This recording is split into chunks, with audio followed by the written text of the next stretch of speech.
Victor is someone that his phrase or the way people know him is Victor the Connector, right? Which I think is a great way to let everyone know that you're great at making relationships with people, right? Which I've learned in business, not only in real estate.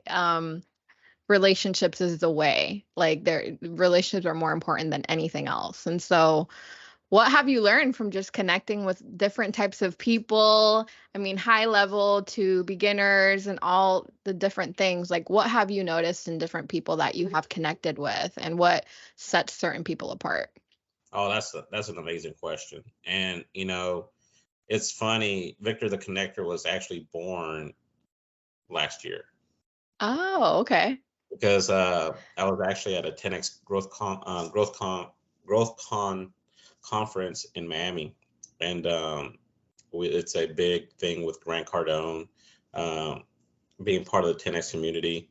And the first night after the first day, we had a birthday party for Grant, and so we had a big party, big pool party, whole bunch of people. I met Tim Story and everything else. And once we talk about it, we talk about this several times, be in the right room, right? And once you're in the right room, you want to start connecting with those people and allow Right. them to be part of your community, right? Grant Cardone, Tim Story, and you have like people like Chris Rude, who's doing some amazing things in mobile home purchases. And you get to meet other everyday people that you really don't know what they're doing until you hear their story. Right. And once you hear their story, now you build a connection with them. And it was amazing is that night, I wasn't there to party, I was there to connect. It was a network opportunity, right? So I went out there, party for about 2 hours, then left the party and went into the lobby of the hotel that we're in. Uh, I found this couch all by itself. So I sat down. Within 2 minutes, people were walking by, going into the party. Say, "Hey, Victor, what are you doing?" Say, "Hey, man, come over here. I haven't talked to you forever. Have a seat. Let's talk." I sat there for 4 hours and I talked to at least 45 to 50 people. Wow. That's a And lot of people. there's a lot of people. But here's the funny thing about it is that we're talking about their stories, what they're doing, their personal life, their business, and looking for a bottleneck. Is it a person? Is it a process? Or is it both? And during that time, I was actually texting and calling people to come back to the meeting where I was at to allow them to connect with somebody. There was at least a minimum of 5 transactions that happened that night because of connecting people. And then one of my friends said, "Victor, you are a connector." And hence Victor, it The was Victor connector. the Connector. So I changed the D to a duh Yeah. to give it some more flavor. Yeah. Just to But spice it up a little. yeah, but back to your questions, like the type of people that you connect with is amazing because you're able to connect one person to another and you're able to be in their world as well, right? We're part of Pace Morbius Sub 2, and the funny thing about it, we have this amazing woman who's teaching us some amazing secrets. Hmm. I'm a 10xer, so I'm part of Grant Cardone's, and I go to his real estate summit. And the only thing that don't get me wrong, I love Grant, but he only teaches a certain section of the multifamily. Right. We found this woman, Vina Jetty, is that she basically opened up her entire back office and showed us the beginning, the middle, the end, and after. Right. All the And secrets. all the secrets. And, for us to go and started, me starting out just to meet some amazing people to a person who has over $950 million of asset under management. It's a huge spread, right? Right. But it's so much fun to be in those rooms that you don't know where it's going to take you. And that's the exciting part because the next person you meet is going to give you something amazing. You and I, we haven't met yet, in real life, but we've known each other for a good minute. Now I'm here on your podcast and talking to you. You're giving out so much information to the community. That's our job now. We're grow givers to everybody else out there. So whoever's in our network, we want them to grow too. 100%. 100%. And I mean, just so people understand, I mean, you are an investor in a lot of different things and so know a lot of different people. And I just saw that, from what you've mentioned, you've invested in multifamily, of course, right? But all different types of niches in real estate.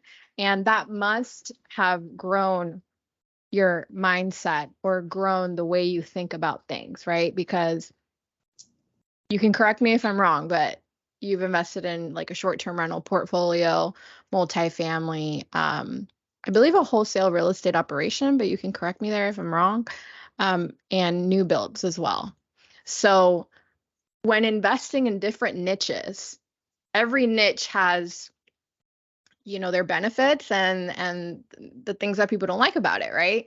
So how did your mindset have to grow in order to be able to be I guess like be able to have like a flavor for one thing and then another, right? Well, once we start in real estate, a lot of people start a single family, right?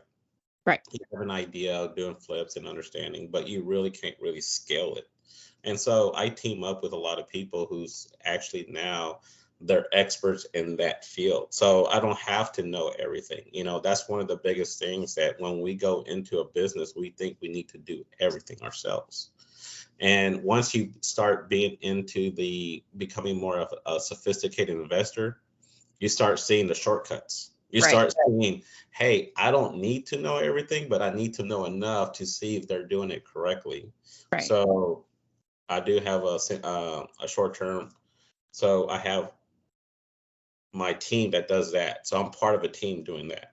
And then I'm part of a team that does wholesale, and I'm a part of a team that's now dipping my toes in development. It's like new builds, and it's like this is such a great thing to do, that once you start evolving, you need to find the next thing, because you're like a big fish in a small pond. Right. You need to be a small fish in a big pond, because you have so much room to grow and learn from everything.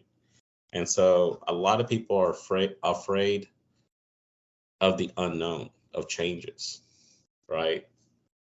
Yep. Because That's for sure. Everybody's comfortable. They want to stay in their lane, and sometimes it's fun to go off road.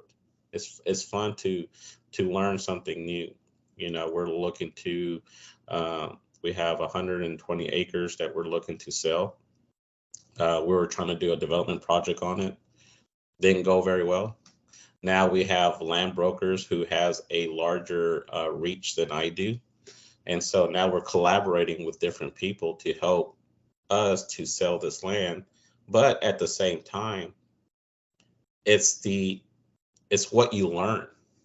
Even though it didn't close, we didn't fail, because we got up, we went back and pivoted and pivoted and pivoted. And now bringing in experts. I have a civil engineer team. Now I have an architect. Now I have land brokers.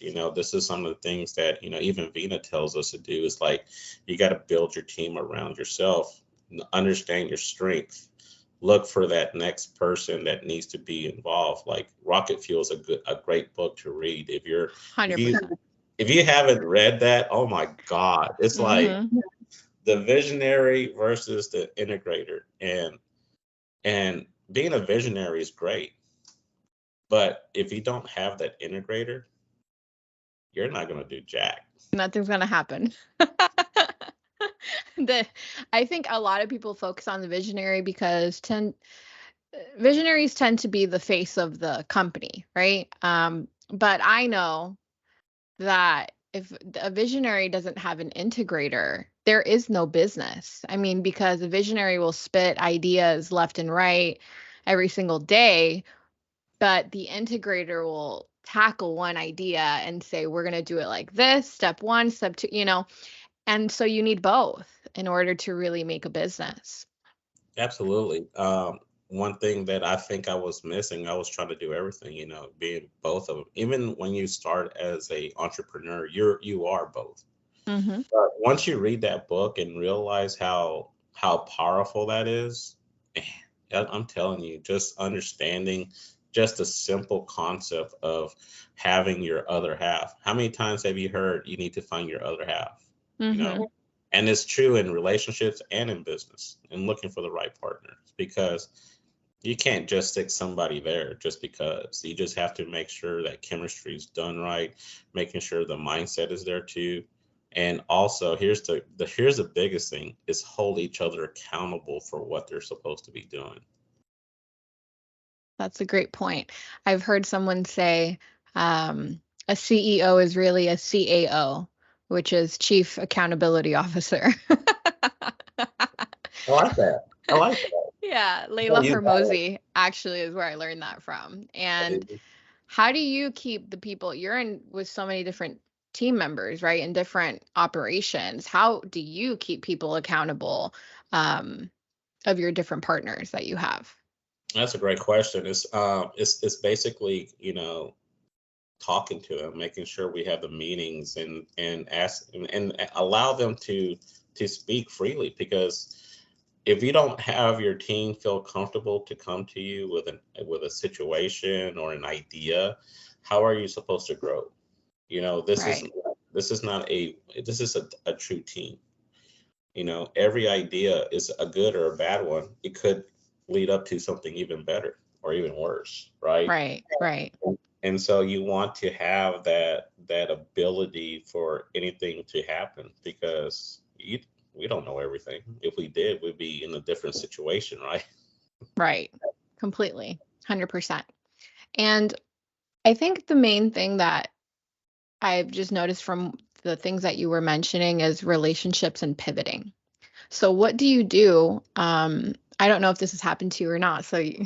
But what do you do when a relationship in business is not working out, right? Let's say the person is not holding their end of the bargain, or I'm sure many people have dealt with that in business or even in your personal life, right? So what do you or what advice would you give to someone that maybe the business relationship isn't working out and maybe they're just not doing their part? That's a great question. And some of the things that, even I learned from Vina is that whenever you go into a partnership, you want to have a dating period before you start getting married.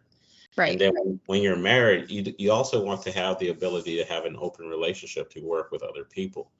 But at the same time, what she kind of like brought up, and it was a great point, once you build that relationship, you need to start looking for the dissolvement of the relationship or the divorce.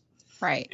And a lot of people, we don't think about that, and we thought, oh, we're gonna be friends forever. We're gonna be working together forever.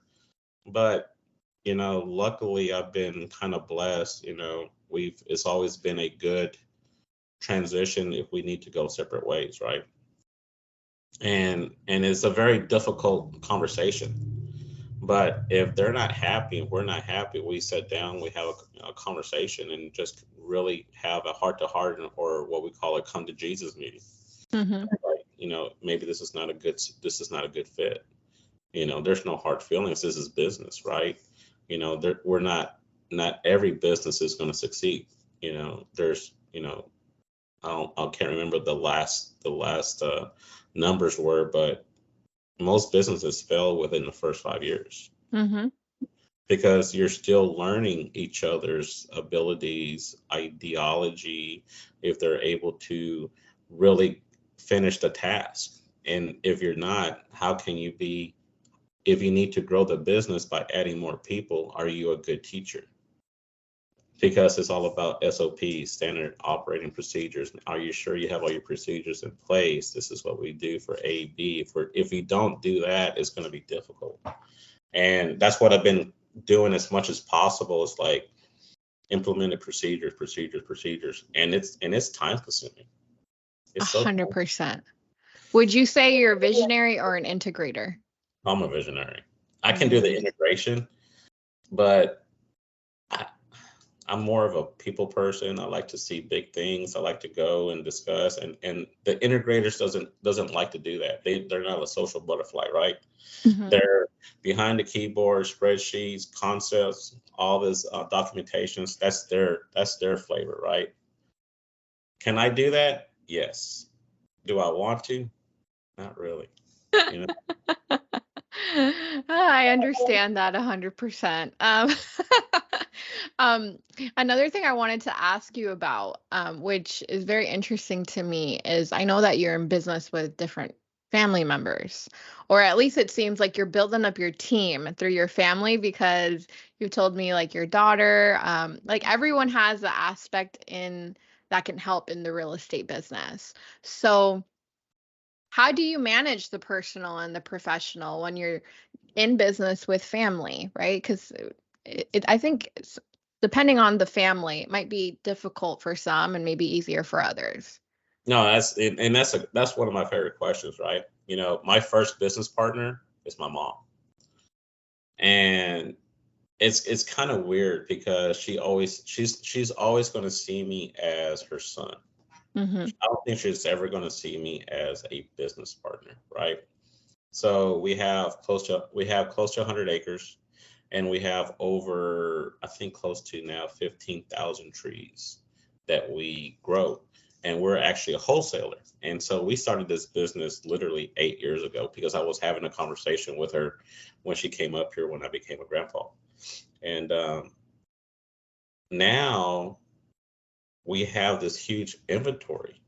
So we're still a wholesaler. And now me transitioning going into development and new builds, well, guess what?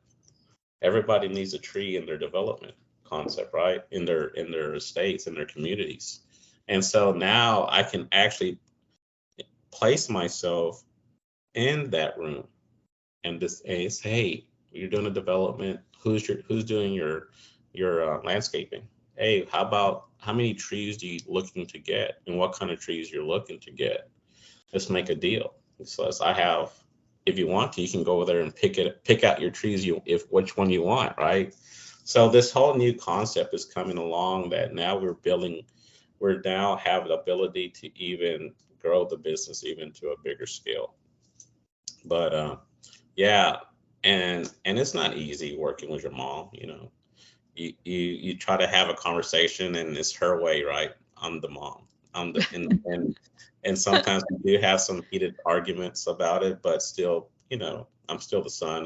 There's still respect there, and it's not easy. And the funny thing about it, my son-in-law, he's working for his dad, and we Mm. actually have conversations about it because I know his frustration because his dad only sees him as his son.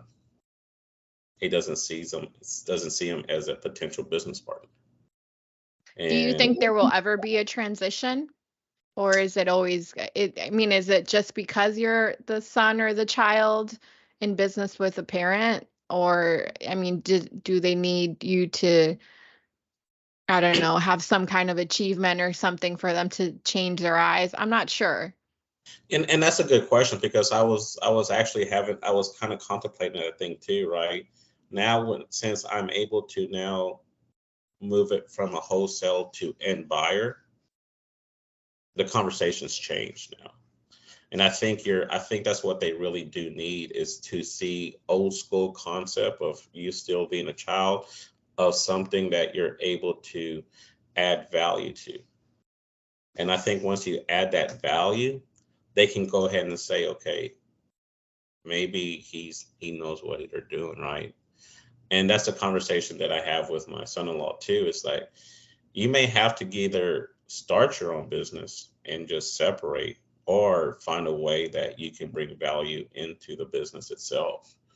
And he understands now. And so I'm bringing him to my meetup so he can be around that room, developers, builders, other GCs that he's able to implement his abilities and able to bring in new contracts into the family business. And so, and also give him that type of the mindset of collaboration. because if without the collaboration, you're not really able to build. And then for me, working with my kids, I don't want my kids to feel the way I feel about how my mom treats me. Right. So when it's business, like my daughter, she's a certified CPA, Texas certified CPA in the real estate. Um, and so I'm a she knows more than I do. So why would I not listen to her? She went to school. She understands the tax code. She understands how to go and implement certain processes in place. So for me, it's a lot easier because I get it, and I think it's sometimes a generational gap, right? And 100%. and then once she gives me information and say, hey, Dad, you need to do this. It's like, okay, set it up and you have control. I have to give her control because that's one of the things that I don't want to do, you know. Mm. So I might That as makes well a lot help of her. sense. It might be because of the niche, right? So she has accreditation by being a CPA. She went to school for that, right? Where I think if you go into business with your parents, I'm not in business with my parents, but I bet my mom would be the same way, probably. I'm not sure. Um, but there's certain things where they know that maybe you have more knowledge or expertise. So I feel like it's almost like in any business where you have to prove yourself, you have to prove yourself to like, let's say the CEO or whoever the boss is, to show, okay, I think you have potential, so I'm going to hire you. But now that I've hired you, I have to see that you're a benefit to the company, So how do you do that with your kids? I mean, I think you said your daughter is a CPA, but I know that you mentioned your son-in-law, I think, is in another aspect of real estate and business. So, as the family expands, how do you, And it's expanding very quickly. how are how are you going to use, I guess, everyone's expertise or their niche to make sure that they feel like you're validating them, that they're capable, but also like, you know, you're probably going to be the boss of, or you are the boss. I'm not sure. So, Well, let me give you a rundown of all my kids' successes and what they do. My oldest, she's 26. She's a certified CPA in the real estate. My son-in-law, he pours foundations for single family, multifamily, and different industrial. So he's the mm, foundation. He does all the foundation concrete work. My youngest daughter, she's 23. She's working for Fidelity Investments. Now she's getting her series licenses. So guess what that means for me? We're able to get accredited investors to work for us, and she's already going to be licensed, so she can basically be a dealer broker, right? She just got she's going to get married in October. So my future son-in-law is a state certified CPA for the oil and gas industry. oh, okay. And then my son, he's 20, he's going to school becoming an automotive technician, just got accepted to the Mercedes Technical School here in Dallas. His girlfriend is becoming an architect. And A then whole family. my youngest son, this is his senior year, and he's already looking to become a chiropractor. Oh, nice. You're going to So get limited partners from all I can't even different write areas. I couldn't even write this to make it work, right? This is just all fall in place. And whenever I have conversations with people like yourself, I was like, "What did you do?" I was like, "I didn't do nothing. I allowed them to be their own person." The only thing I did, me and their mom, is basically teach them from right and wrong. That's it. And also, I'll always express to find something they care about and love and enjoy. Because once you start working and being that W-2 and punching the clock, it's not easy to change careers from one to another, you know? And kind of like what you said before, you have to start getting your own credibility to get into that room. So it's funny. All my kids has excelled in everything they do, from their first jobs into present. Is that they have that worth ethic to keep on pushing for being better. How can I help you? And also being team players, because that's going to show so much more promise as a leader than as an individual. 100%. And to go off of what you said, you mentioned it's not, I mean, it is difficult when you are older and you're changing careers in your W-2, right?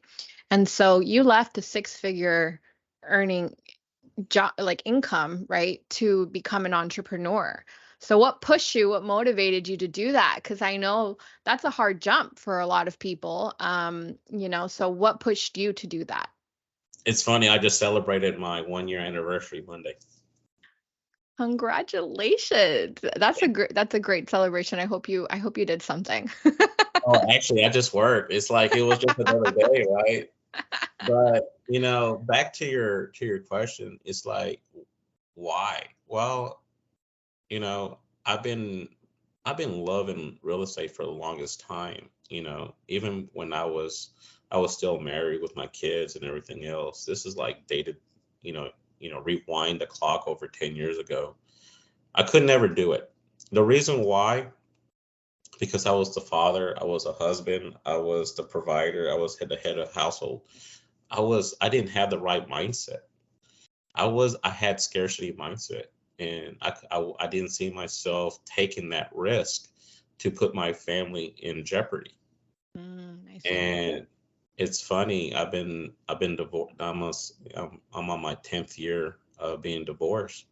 And when I got divorced, I start seeing the writing on the wall that my daughter is graduated, she's going to college, and I have another one and another one. I'm like, he's my last one, so I'm gonna be an empty nester. And so this was the perfect time for me to start being selfish, because now I'm able to do something that I've always wanted to do.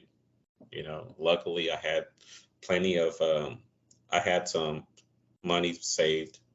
I was actually in the process of building my businesses, got my C corp, got some LLCs, got some education, getting everything in play.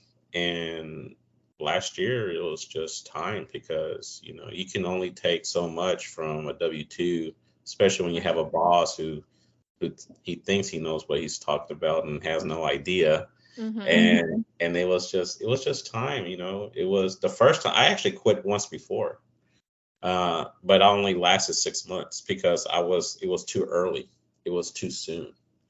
And so I went back and went back to work. Tell me um, more about that, because there's a lot of people that they sell them the dream of quit your job and you'll figure it out, burn the boats. And that does work sometimes, but sometimes it doesn't. And so, what advice would you give to someone that is thinking about quitting their job? And you said you did it once before. What would you say would be like the good setup so that you could stay, um, and not have to go back? One thing I would say is that if I had to do it over, I may still be working, but I'm glad I didn't, because you lose a lot of opportunities, right? But if you're thinking of going ahead and making that big transition into entrepreneurship, I would definitely go ahead and start backing down your workload from your W-2. Trim down a little bit. If you need to take a demotion, do it. Go ahead and keep that constant money coming through, and still focus on what you want to do in the future, because it's scary shit to go ahead and just go in and going in there cold turkey. Mm-hmm. Luckily I had enough bankroll to allow me to do this, right? Doing in opportunities. I've already done a couple of deals, and then it was just time for me. So if you're ready to do that jump, just make sure you have a couple of deals under your belt. uh, Learn your process, making sure you have a process. And then also, not only that, but have a community around you to support you, making sure you're connecting with a whole bunch of people, keeping up with your CRM, making sure brand yourself. Hey, I'm still doing a W-2, but you're branding yourself to become the next whoever, right? Right. You could be a doctor, a baker, whatever you want to be, a roofer. As long as you want to do something that you're able to walk away from a W-2, I would just back down your workload on your W-2 and increase your workload on the entrepreneurship. And then eventually there's going to be, hey, it's time. And you're not going to be as, you're not going to be not frightened, but you'd be more prepared to go and do it a little bit more intelligently than what I did. That's so funny. Yeah, I mean, I think that the burning the boats is good, but I think also it makes a whole lot of sense when you're in your W-2, you're using that income to build your passive income. And you can build it to a certain degree, whatever feels comfortable. I mean, um, and it kind of gives you that cushion to be able, either you build your savings or you build your passive income, and then you can take a jump, and you're not going to feel it as like abruptly as you would, otherwise. Yeah. Um, so I mean, that's just my perspective on it. But I did want to ask you too. Um, you mentioned that you have international investments. Yeah, I actually did a deal in Canada. It was funny. And it was, and the funny thing about it, it was over Instagram. Tell me about that. I want to know about this. And so it was my first growth con. This rewinded like 3 years ago. And so we were doing a whole bunch of lives and going live a lot. And we had a recap. We were talking about, hey, who's going to growth con and trying to get ready. So we had several of us on a live. So there was four of us. It was myself, Joel, um, um, Saria, and Josh Martin. Well, Josh Martin's from Canada, and so was Saria.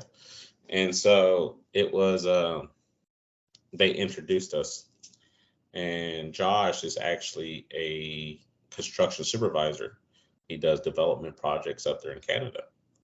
And he had his lone little group and everything else. He's a lot younger than that. He's like maybe, I want to say he's late 20s, early 30s, I think. I don't want to know the real number. It makes me sick. But he came to me. We became pretty good friends, and he said, "Hey, I have an opportunity. What do you think?" And we looked at the numbers, and it was a brand new development about to break ground, and it's going to be first level. It's going to be retail. The next 5 levels is going to be condos in a very nice area in a valley, mountains around it with a majestic Beautiful. lake in front. I was That's like, oh man.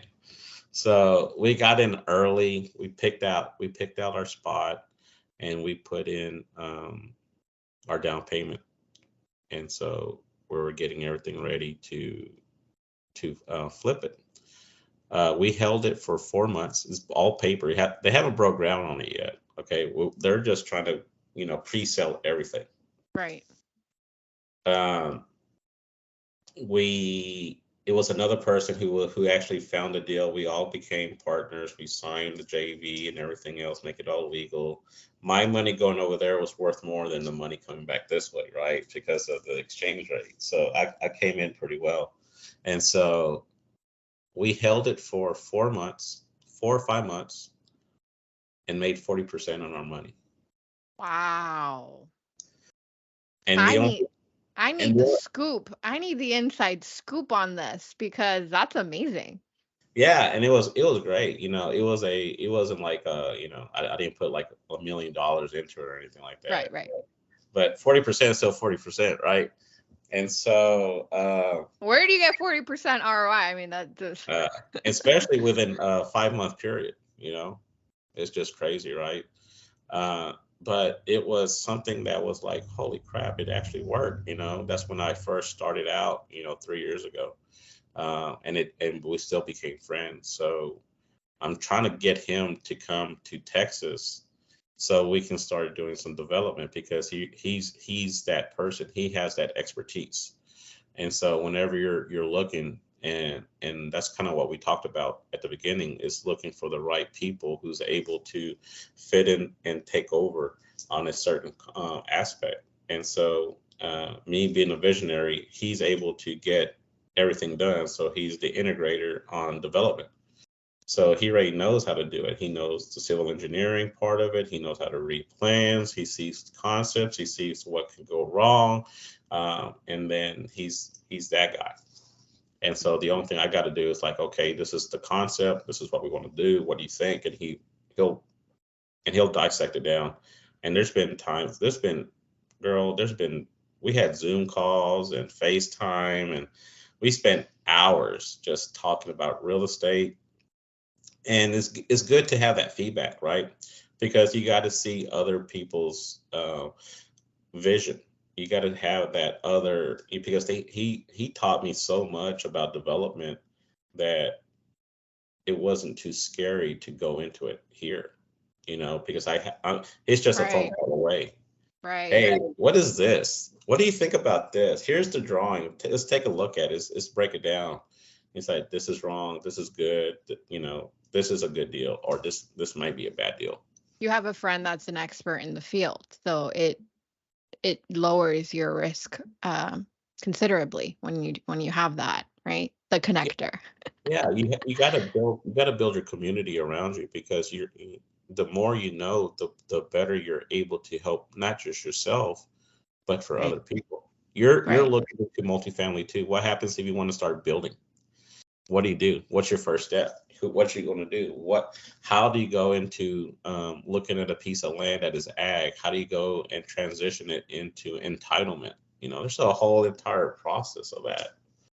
It's just another niche, it's another expertise. And so it's easier to find the who than figure out the how. Mhm. And Um, well, here's the thing, right? Whatever you do in real estate, and I hope everybody understands this. Real estate is not one thing. right. It's several things. It's like an octopus. It has different legs that you're able to go back and grow from. Do you want to do single family? Well, single family can go and have its own roads to go and expand on. Same thing for multifamily development and land. It just grows, grows, grows. 100%. And not only that, it has a different language for each one. Yes. Yeah, I mean, the way that sometimes they use the same words, but they have different meanings depending on where you are in. Isn't that And crazy? it's insane to me, because when you go from one expertise and you're changing into a different niche, and you realize, oh, this is not the same. This term does not mean the same thing. I mean, you just feel like you're a novice again. Well, here's the thing about also being in real estate. You're going to learn different languages. Right. So don't think that if you're going to be in single family, you have to learn different languages for multifamily. You're going to learn Mm-hmm. different languages for development, for land and everything else, mobile home parks, Mm-hmm. floating RV storages, everything in between. It's a different language. So how many times have you been told that it's all about continuous education? Mm-hmm. Yep. And you're never going to stop, guys. You're always, the best investment you do is invest in yourself. Oh, I love that you said that. I was going to ask you, this is literally my next question is, what is your best investment since you've invested in so many different things? I'm so glad you said that. Yeah, because it's an ongoing thing, right? If I didn't invest in sub two, I wouldn't have to have the opportunity of meeting Vina, of knowing who Vina is, and actually have access to her. She's literally like 40 minutes away from me, and it's amazing. And getting connected to the right people, right? There are certain people in your life, I believe, that change the trajectory of your life. So, who have those people been for you? I mean, you don't have to say names, but what has it caused in your life? What was the change that happened either in your mind, it could be in your career, it could be in business or in real estate. But what did getting to know the right people do for you?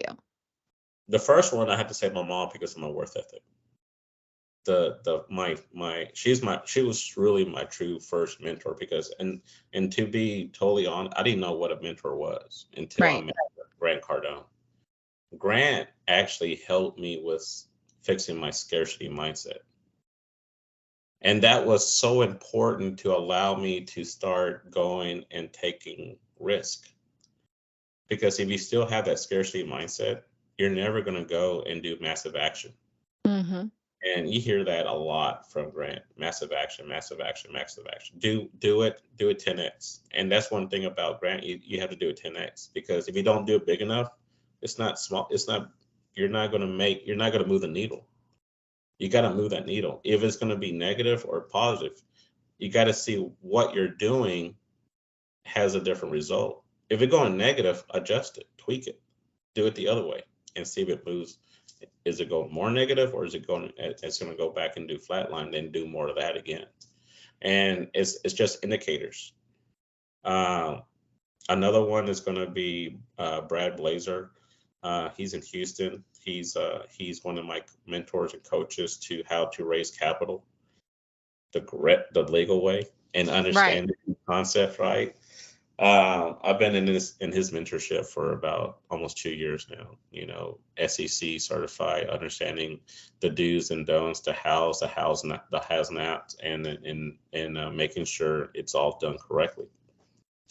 Pace Morby, creative financing, allow me to start looking at creatively. The big dogs itself here in Texas is a RIA of investors here in Texas that does single family and a little bit of multifamily. Being part of that community, you get to have a better sense of family, and you're able to help other people. And then, of course, Vina Jetty is like she's the one who connected all the dots for me for multifamily. Because how many times have you read books or go to workshops or been into conferences and learning the ideology of, hey, I want to buy multifamily, but they're only going to tell you a certain section of the whole entire process. Right. And you become an expert on how to underwrite, how to do value add, how to do maybe talking to a broker and how to, and how Grant says is impregnate them because he wants to say that, hey, I love this thing, is make it happen. And you hook them, right? And then going through the process of closing it. And that's about it. That's all they talk about. That's just that section. They don't talk about the acquisitions and how to go in really in detail, right? They don't talk about after the underwriting, what are you going to do about it? What's the waterfall?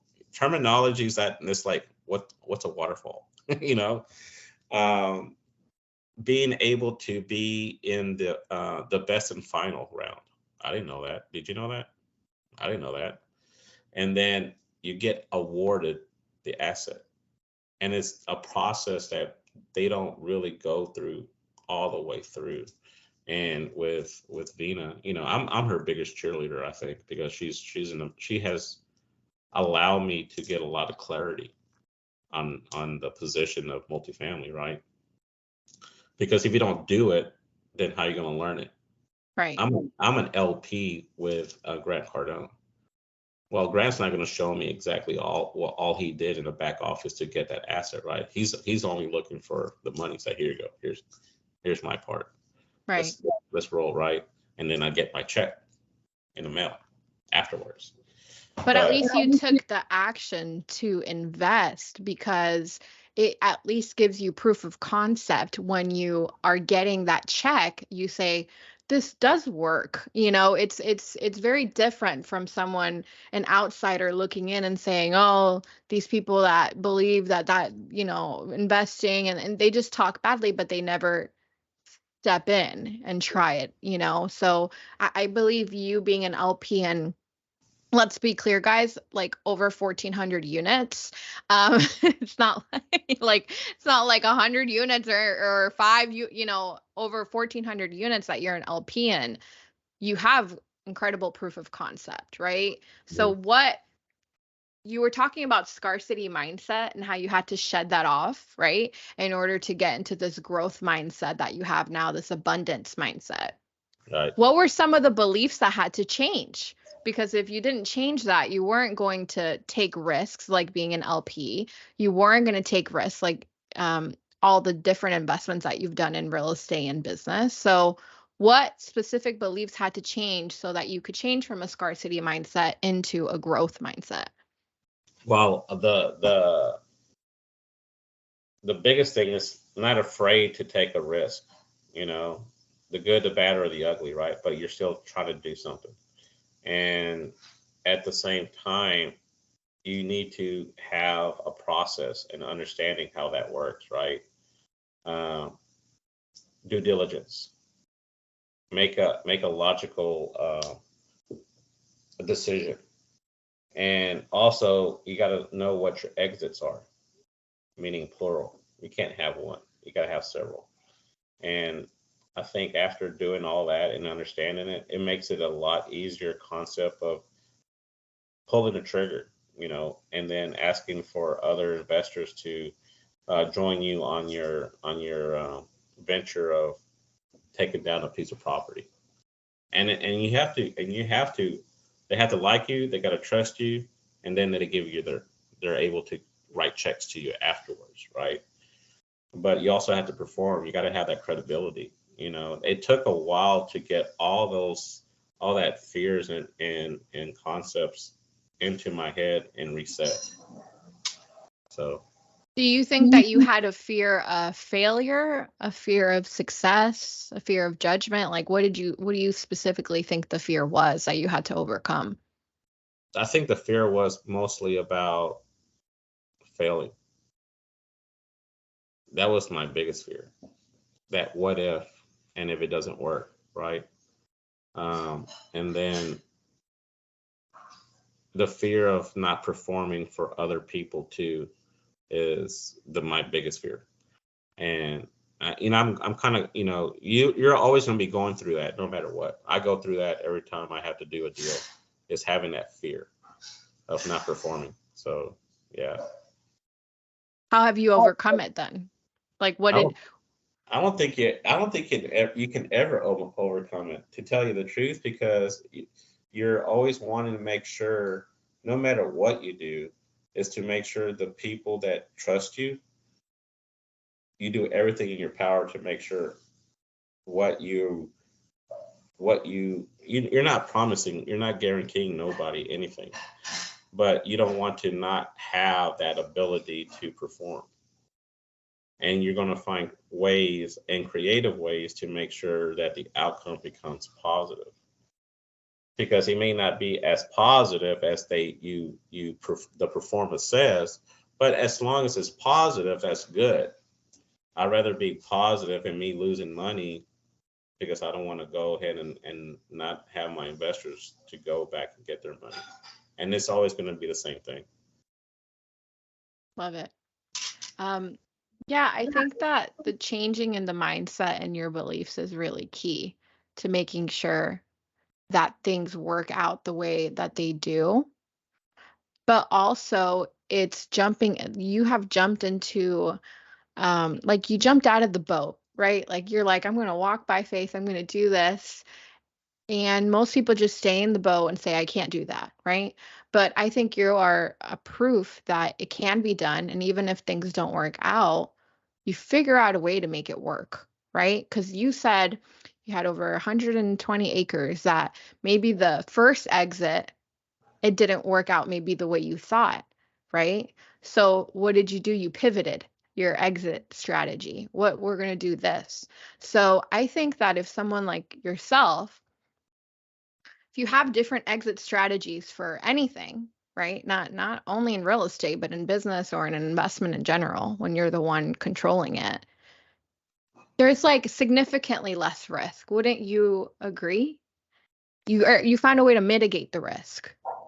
Well, what I think what it was is like once you start seeing that it might not go the way you want to, you start getting the team involved. It's like, okay, what do y'all think? And then not only that is that you start asking people who's already done it before that same question, and, and then it's about the story, right? Once you figure out what the bottleneck is, it a person, a process, or both? And once you're able to do that, then you're able to really pivot. So I have different land brokers who I've talked to say, hey, what do you think? It's like, it's a great piece of land. You got all information. Let me see what I can do. Because it's not, I don't have that reach that they do, right? But no matter what you do, you have to figure out a way to make it work. You know, how many times have you fallen? Is it how many times that you're able to get up? Right. And then because if you fall, if you don't get up and you call it quits, then you failed. You haven't failed yet. You're still finding a way to make it work. Until you stop and say, I quit, then you can figure out whether or not you failed. And the best thing in life, you can go all in unlimited amounts of time. In poker, you go all in, you bust, you're done. You're out. But in life, you can go all in and you never bust. You can just reset and reload and go all in again. That is amazing advice. That's a that is amazing. What can you do you have a story or like a time that you did that you wouldn't mind sharing? Well, like I told you before, I quit my job once before, and then it lasted 6 months, right? And I felt that I failed, but I don't think I did. I wasn't ready for it, right? I was able to go all in again the second time around, and it became a lot easier. The process was a lot more fun. I was more aware of what's going to do. I was understanding the concept, and it made it a lot easier. You know, now I'm doing a multi-million dollar land deal, doing a scrape that is going to be a multi-million dollars flip, a new build. Now working with other people, I actually had a 10xer that came down to become uh, going to the process of getting her broker license here in Texas, and she has a business. She's about to go through a divorce and everything else, and say, hey, I have a nail salon. Do you know anybody who may want to buy it? It's like, yeah. Say, who? Me. You know, and you're able to build relationships like that, and at the same time, she has access to land and development, and she's good with the city. This is where you have to, no matter how many times you fall, you just have to get up, because you don't know what's around the corner. You don't know what the next person you connect with. They might go and give you so much different things that gives you a better sense of life, a better sense of concept, a better way to get yourself into that. And it's like, boom, it just goes. Love it. I think that's the best way to end this. Just because I think a lot of people, whether they're trying to quit their job, whether they're getting into real estate, whether they're getting into a new real estate niche that they haven't done before, um, you constantly have that self-doubt of, is it going to work out or is it not going to work out? And I think what you said was key, which is you reset and you reload, right? We're not in poker. Life is not a game of poker. If you're in real estate, you think of life as a game of Monopoly. But you just keep going, right? We're not going to be the type of people that are just, oh, like we're not okay with just kind of scraping by life. Like we want to dream big and keep going. And if it doesn't work out, you reset and you reload and you try again at something else, right? I think it's really when you stop trying that giving up is a very difficult part, I think, to the human will human soul, whatever you want to call it, it really affects your mindset when you do choose to give up. Yep. No, most definitely. And here's the thing. If you get to a position that you need help, just raise your hand.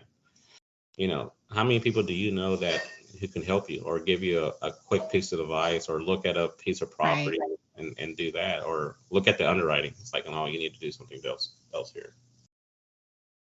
That's so true, because if you sometimes you can't do it, well, often, I mean, in my life, I can't do it just by myself. I mean, you only have so much willpower and so much motivation and discipline when you surround yourself with people the way you have, with key people in your life that just lift you up and are giving back. And this is why I constantly say, right, relationships will always be more important than money, because you can make more money or you can lose money or whatever, but a relationship gives you a lot more than money ever could.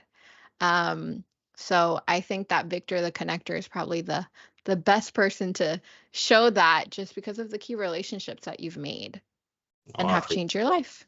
I appreciate that, and it grows, and it's fun, if you find something that you do enjoy. I can, you and I can talk about real estate all night long, that, and if we actually we had a live together, and we had to cut it short because I had to go Right. do something else. That's just how it goes. Right, that's how it goes. But no, thank you for allowing me to be part of this. This is fun. I'm so thankful that you came on. I was honored to have you. I think that you gave great advice for people in any stage that they might be in. And so thank you so much for coming on. I really appreciate your time. And if you got something from this, share, but also connect with Victor. He is known as Victor the Connector. So he likes connecting with people. What would be the best way for people to connect with you, or, if they want to do a deal together or something like that, where would you like them to go? You can go to my social medias, Victor M. Balderas, or you can go to my website, victortheconnector.com. Love it. Well, you heard it here, guys. So make sure to connect with him. He is a great person that you want on your team. Thank you so much, Victor. Thank you.